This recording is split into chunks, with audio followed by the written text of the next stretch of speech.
Welcome to crime confessions. గతంలో గ్రామాల్లో ఉన్న పరిస్థితి ప్రభావంతోనో లేదా పెత్తందారుల పోకూడలు నచ్చకో కొంతమంది యువతి యువకులు అడవిబాటు పెట్టారు. అడవులకు వెళ్ళిన తర్వాత అన్నులతో కలిసి పగలనక రాత్రనక అడవికి పరిమితి పేద ప్రజల అభివృద్ధి కోసం నిరంతరం కృషి చేశారు. ఆ విధంగా కొంతకాలం ఉన్న తర్వాత వ్యక్తిగత కారణాలతోనో లేదా మరే కారణాలతోనో జనజీవన శ్రమంతులు కలిసిన వారిని పరిచయం చేసే కార్యక్రమంలో ఈ వారం మన గెస్ట్ నాగమణి అలియాస్ సావిత్రి. నాగమణి మహబూబ్నగర్ జిల్లాకు సంబంధించిన వ్యక్తి. తర్వాత దల్లంకు వెళ్ళి కొంతకాలం పనిచేసి ఆర్కే సాంబశివుడికి ఆమె గన్మ్యాన్గా ఉండి తర్వాత 2 సంవత్సరాలు పనిచేసిన తర్వాత బయటకు వచ్చారు. ప్రస్తుతం కర్నూలులో ఉంటున్నారు ఆవిడ. అసలు ఎందుకు పార్టీలోకి వెళ్ళారు, ఎందుకు బయటకు వచ్చారు విషయాన్ని ఆమె తెలుసుకుందాం. అక్క నమస్తే. నాగమణి అలియాస్ సావిత్రి. ఆర్కే రామకృష్ణ లాంటి వాళ్ళతో సాంబశివుడికి గన్మ్యాన్గా ఉండి తిరిగిన మీరు ఎందుకు బయటకు వచ్చారు? చర్చల టైంలో ఎందుకు లోపలికి వెళ్ళారు? వెళ్ళిన తర్వాత వాళ్ళిద్దరికి పెద్ద క్యాడర్కి గన్మ్యాన్గా ఉన్న తర్వాత వాళ్ళ దగ్గర ఏం నేర్చుకున్నారు? మీరు పార్టీలకు వెళ్ళిన తర్వాత ప్రజలకి ఏం సహాయం చేశారు? ఈ ప్రశ్న సమాధానం చెప్పే ముందు నాగమణి అలియాస్ సావిత్రి యొక్క కుటుంబ నేపథ్యం. మాది మధ్యతరగతి కుటుంబము. ఇద్దరమే అమ్మ నాన్నకి 2 అమ్మాయిలు. మా అక్క నాకంటే చాలా పెద్దది వయసులో 10 years. నేను ఒక్కదాన్నే ఉండేదాన్ని, అక్క లేదు అప్పట్లో. నాకు ఎట్లా పరిచయం అంటే మా ఫ్రెండ్ వాళ్ళ పిన్ని ఉంది కదా, నేను స్కూల్కి వెళ్తున్న టైంలో అప్పుడు చర్చలు జరిగినాయి. అయితే 2005లో ఆ టైంలో చర్చలు 4 సార్. నేను వెళ్ళింది కూడా అప్పుడే. ఆ టైంలో ఎంత నేను 7th క్లాసే 7th క్లాసే అయినా కూడా వాళ్ళ పాటలు, వాళ్ళు ఊర్లో చేసినటువంటి పనులను బట్టి ఆకర్షింపబడినాను. ఏ ఊర్లో ఉండేవారు అప్పుడు? అంబడిపల్లి విలేజ్, లింగాల మండలం, మహబూబ్నగర్ జిల్లా. ఇప్పుడు నాగర్ కర్నూలు డిస్ట్రిక్ట్ వస్తుంది అది. దానికి పాటలకని కాదు కానీ వాళ్ళు చేసిరు. కళ్ళు సీసాలు పగలగొట్టడము, ఊర్లో జనాలకి కొంతమందికి హెల్ప్ చేయడం, అట్లాంటివి నేను స్వయంగా చూసిన తర్వాత మా కుటుంబము చాలా పెద్దది మా ఊర్లో పొలిటికల్గా. మా తాతగారు కాంగ్రెస్ పార్టీలో ఉన్నారు, సర్పంచ్ కూడా ఊర్లో. అయితే వాళ్ళలో వెళ్ళాలి, నేను వర్క్ చేయాలని ఫిక్స్ అయినా. అయితే వాళ్ళ పరిచయం ఎట్లా అనేది మనకు ఐడియా లేదు. ఒకరోజు వాళ్ళు నైట్ వచ్చి వెళ్ళిన తర్వాత మార్నింగ్ స్కూల్లో చర్చ జరుగుతుంది వాళ్ళ గురించి. మా ఫ్రెండ్ వాళ్ళ పిన్ని ఉండేది దానిలో. వాళ్ళు మా ఇంటికి వస్తారు అని అక్కడ విన్న తర్వాత ఆమెను పట్టుకున్నాను. నేను కూడా వెళ్ళాలనుకుంటున్నా, నేను వర్క్ చేయాలనుకుంటున్నా అంటే ఫస్ట్ ఆఫ్ ఆల్ మా ఫ్యామిలీని టచ్ చేయడానికి భయపడతారు, పొలిటికల్ బ్యాక్గ్రౌండ్ కాబట్టి. వాళ్ళు కూడా భయపడినారు. అయితే కూడా మా ఫ్రెండ్స్ కొంచెం హెల్ప్ చేసిరు. అప్పట్లో వాళ్ళ ఇంటికి తీసుకెళ్ళి దళం మెంబర్స్తో మాట్లాడించిన తర్వాత మా ఫ్రెండ్ వాళ్ళ మదర్ వాళ్ళు చాలా భయపడినారు. మీ వాళ్ళు తలుచుకుంటే మమ్మల్ని ఊర్లో కూడా ఉండనియరమ్మా, ఇంకొకసారి రావద్దు మా ఇంటికి అని చెప్పిరు. మా ఇంట్లో కూడా తెలిసింది వాళ్ళ ఇంటికి పోయినట్టు. మా వాళ్ళు కూడా చాలా భయపడినారు, చెప్పినారు, ఏడ్చినారు. వాళ్ళ గురించి అసలు ఆలోచించొద్దు, ఫుడ్ ఉండదు, ఏముండదు, మన వాతావరణం వేరు, ఏమేమో చెప్పిరు. అయినప్పటికీ కూడా వినలే. నేను వాళ్ళతో పరిచయం పెట్టుకున్నాను. ఫస్ట్ పాంప్లెంట్లు ఇచ్చిరు స్కూల్లో, అక్కడ ఇక్కడ కొంచెం డిస్ట్రిబ్యూట్ చేసినాను. తర్వాత 1 week తర్వాత సడన్గా వచ్చిర్రు తీసుకెళ్ళడానికి. దళంలోకి వస్తావా, ఇక్కడే ఉండి వర్క్ చేస్తావా అని అడిగిరు. నేను పూర్తిగా వెళ్ళిపోతే లోపలికి వెళ్ళిపోవాలి, ఎవరికి కనపడకూడదు. ఇక్కడ ఉండి దొరికినా కూడా ఇబ్బంది కదా, స్టడీ కూడా ఆగిపోతుంది, ఇట్లా పేరెంట్స్కి కూడా ఇబ్బంది అవుతుంది అని చెప్పి వెళ్ళిపోవాలనుకున్నాను. అయితే వాళ్ళు ఆ రోజు వస్తారని తెలీదు.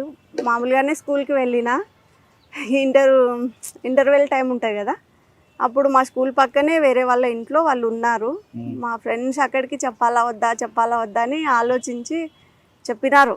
వాళ్ళ ఇంట్లో ఉన్నారు, పిలుస్తున్నారు నిన్ను అని చెప్తే వెళ్ళిన. నేను వెళ్ళిన తర్వాత కలిసిండ్రు, మాట్లాడిరు. మాది క్యాస్ట్ కొంచెం పెద్ద. అయితే ఎస్సీ వాళ్ళ ఇంట్లోకి తీసుకుపోయారు ఫస్ట్.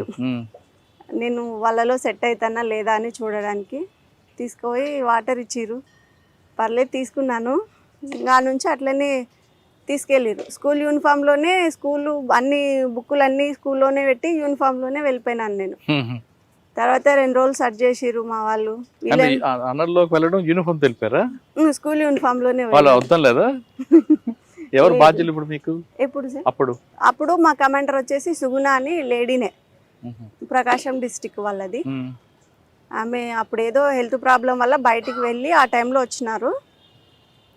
ఆమెనే తీసుకెళ్ళింది మమ్మల్ని. వెళ్ళడం అడవులోకి వెళ్ళిపోయారా మీరు?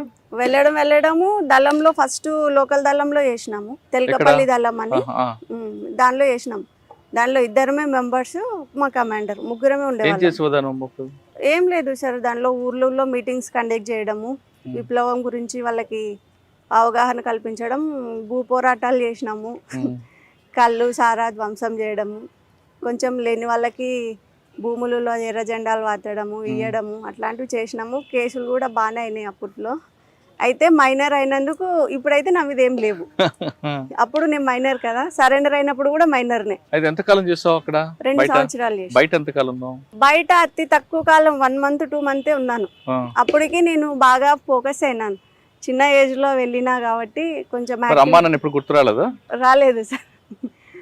నేను సరెండర్ అయ్యే రోజు వరకు వాళ్ళు గుర్తు రాలేదు నాకు బేసిక్ గా. అంటే అంతలా పార్టీ వైపు అందులో పార్టీలో మంచి కల్చరే ఉండేది అప్పట్లో. ఇప్పుడు బయట అయితే ఒక నెల అంటే మీరు దాదాపు మోతలు ఇవే ఉంటాయి. ఇప్పుడు ఇబ్బంది పడలేదా? పడినాం సార్, చాలా సార్లు పడినాము. ఒకసారి ఎన్కౌంటర్ టైంలో చాలా ఇబ్బంది పడినాము. నీళ్లు లేవు, ఫైరింగ్ జరుగుతూనే ఉంది. నా వెపన్ వచ్చేసి మధ్యలో స్ట్రక్ అయిపోయింది, క్లోజ్ అవ్వట్లేదు, అది బుల్లెట్ బయటకు రావట్లేదు, మధ్యలో స్ట్రక్ అయింది.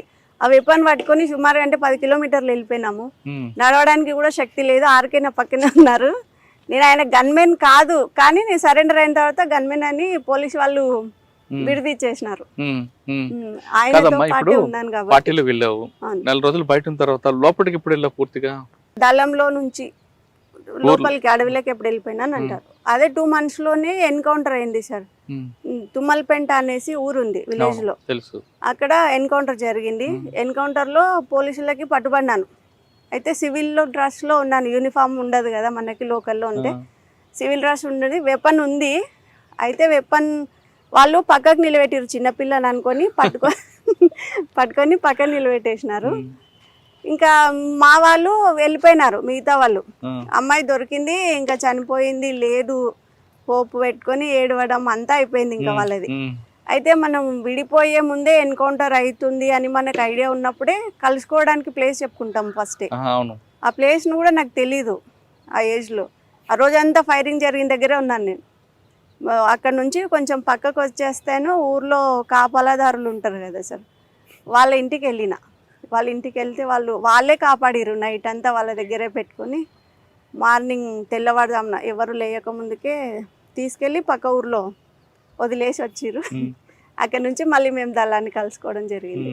అప్పుడు ఇంకా ఈ లోకల్లో ఉంటే డేంజర్ అని చెప్పి పార్టీలోకి ఇచ్చేసి. మరి రామకృష్ణ గారికి సాంబశివుడానికి ఎప్పుడు మీరు గన్మెన్ గా ఉన్నారు? నేను గన్మెన్ గా చెయ్యనే లేదు సార్. వాళ్ళు నాతో ఉన్న రిలేషన్ బట్టి గవర్నమెంట్ నాకు ఆ బిరుదు ఇచ్చింది, ఆర్కే గన్మెన్ అని. గన్ ఎప్పుడు పట్టుకోలేదు అక్కడ? గన్ను మామూలు ఎవరు గన్మెన్ కాదు నేను. వాళ్ళతో ఉన్నారు మీరు? వాళ్ళతోనే ఉన్నాను.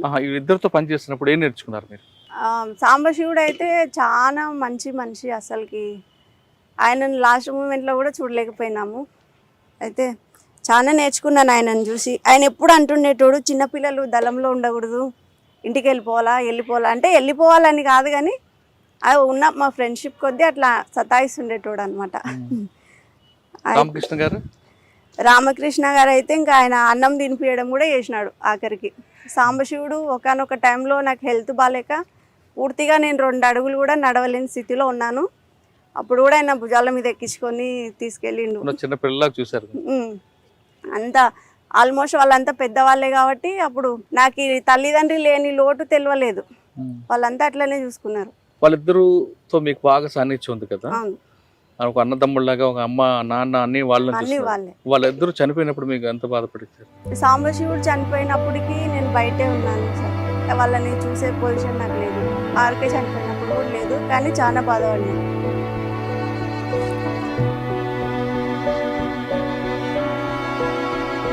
అంటే కుటుంబం వాళ్ళని చూసుకున్నారు 2 సంవత్సరాలు. 2 సంవత్సరాలు మీరు చేసిన కార్యక్రమాలు అంటే సమాజ సేవ చేద్దామని పోయినాం, కానీ దానిలోకి పోయిన తర్వాత మా ప్రాణాలు మేము కాపాడుకోవడమే మాకు బాధ్యత అయిపోయింది. ఎందుకంటే ఎక్కడ ఏ యాక్టివిటీ చేద్దామన్నా ఉన్న ప్లేస్ తెలిసిపోతుంది. పోలీస్ వాళ్ళకి. ఉమ్. మా ప్రాణాలు చేతిలో పట్టుకొని మేము పరిగెత్తడమే సరిపోయింది. లోకంతలంలో ఉన్నప్పుడన్నా కొంచెం సేవ చేయగలిగినాం జనాలకి. పూర్తిగా లోపలికి పోయిన తర్వాత మమ్మల్ని మేము కాపాడుకోవడం దానికే సరిపోయింది ఇంకా.